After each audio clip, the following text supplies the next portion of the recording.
Հայաստանի պետականության հետ, նման հայտարարություններ ա լինում, այն որ այս խոսքը հասկանում ենք, որ դուրս ա գալի մարդը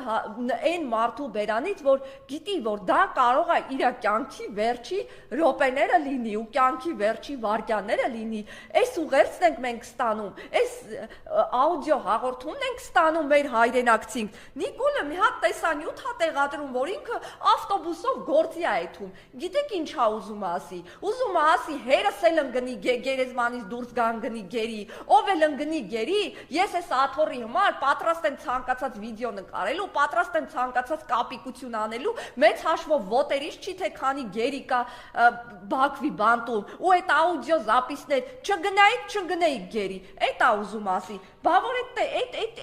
այդպես ցույց եք տալի, բաներ ցանեինք չընկնեինք բլոկադայի մեջ, բաներ ցանեինք չկորցնենք, այդ ով արեց որ Արցախը կորցրեցին։